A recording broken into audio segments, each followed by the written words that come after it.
रमज़ान का महीना सबसे पवित्र महीना था। उसके अलविदा के जुमे की नमाज में भी जिस तरह से आपने देखा कि काली पट्टी बांधने का आह्वान किया गया और रमज़ान में लोग प्रेयर करते, क्राउड इकट्ठा होती, फिर ईद के दिन भी उसी काली पट्टी को बांध करके कहा गया प्रोटेस्ट करिए। हम तो देश के अल्पसंख्यकों को, मुसलमानों को बधाई देंगे कि उन्होंने रमज़ान के पवित्र महीने में अपना रोज़ा रखा, नमाज आफर किया और शांतिपूर्वक ईद मनाई। लेकिन all India Muslim personal law board लगातार प्रोवोक कर रही है। कानून पारित हो गया, सुप्रीम कोर्ट में अगर चुनौती दे रखा है तो सड़कों पे क्यों प्रोटेस्ट कर रहे हैं, क्यों दंगा कराने की कोशिश कर रहे हैं, क्यों प्रोवोक कर रहे हैं, क्यों कह रहे हैं हम फला तारीख को पूरे देश के मुसलमान अपने घरों की बत्ती को गुल करेंगे, या क्यों कह रहे हैं कि हम यहाँ पे दिल्ली में फिर प्रदर्शन करेंगे, फिर ताल कटोरा में हम।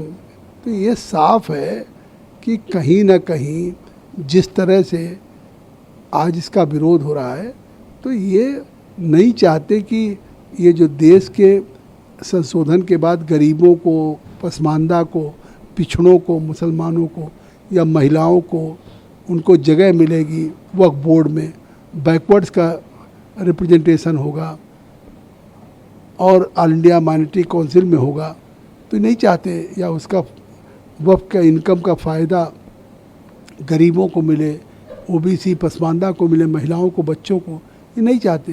भाई कल पीएम साहब ने भी कहा, प्रधानमंत्री ने, कि ये जो अभी तक इतनी लाखों प्रॉपर्टी जो देश की वक्फ की थी, जिसका फ़ायदा केवल लोग बेच रहे थे, बड़े लोग, उसका कोई फ़ायदा गरीब मुसलमान को नहीं मिल रहा था, तो हमने इसलिए संशोधन किया।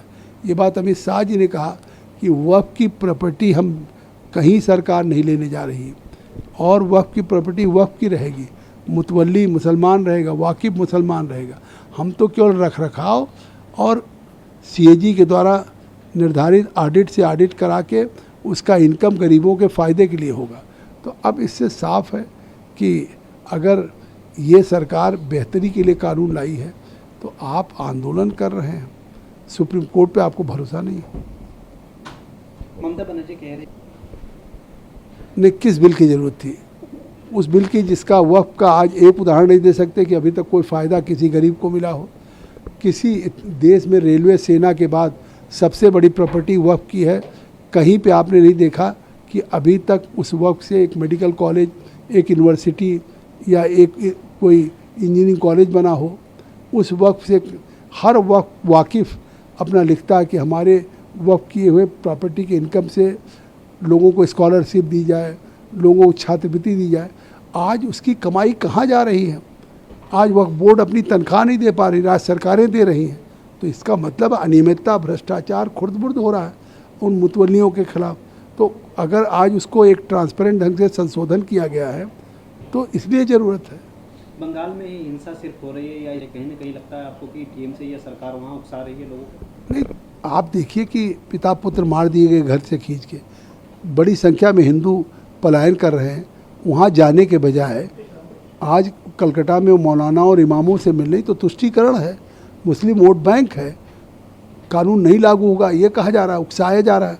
और एक हफ्ते से मुर्शिदाबाद जल रहा था, रोहिंग्या बांग्लादेशी तक तांडव कर रहे थे, प्रोटेस्ट नहीं था, वो घरों को जलाया जा रहा था, दुकानों को लूटा जा रहा था।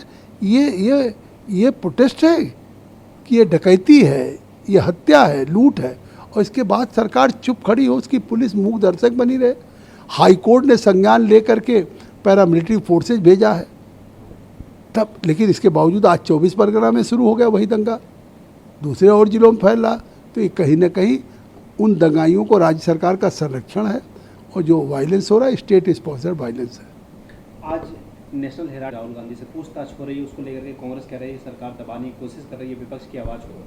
पूछताछ नहीं हो रही है, ये 2008 से मामला हाई कोर्ट में गया। हाई कोर्ट ने आर्डर किया कि एसोसिएटेड जनरल लिमिटेड्स की 2000 करोड़ की प्रॉपर्टी, दिल्ली बहादुर शाह जफर, लखनऊ में कैसरबाग, कोलकाता में चौरंगी पे, मुंबई में चौपाटी पे, इसी तरीके से कोलकाता चंडीगढ़ में, तो वो 2000 करोड़ की एसोसिएटेड जनरल लिमिटेड्स की, जो आज़ादी की लड़ाई में नेशनल हेराल्ड अखबार निकलता था, नवजीवन, कौमी आवाज़, उसको बंद करके और यंग इंडिया बना करके वो सारी 2000 करोड़ की प्रॉपर्टी को साइफन कर लिया और उसमें 38% राहुल का शेयर, 38% सोनिया का शेयर, 76%। तो अब ये तो भ्रष्टाचार की ऐसी मिसाल पूरे दुनिया में नहीं मिलेगी। और उसके बाद अगर उसमें चार्जशीट लगी है तो कांग्रेस के कार्यकर्ताओं से प्रोटेस्ट कराया जा रहा है। अब कांग्रेस का कार्यकर्ता देश के किसी इशू पर नहीं प्रोटेस्ट करेगा, जनता की लड़ाई नहीं लड़ेगा, अब वो केवल गांधी परिवार के भ्रष्टाचार को बचाने की लड़ाई लड़ेगा।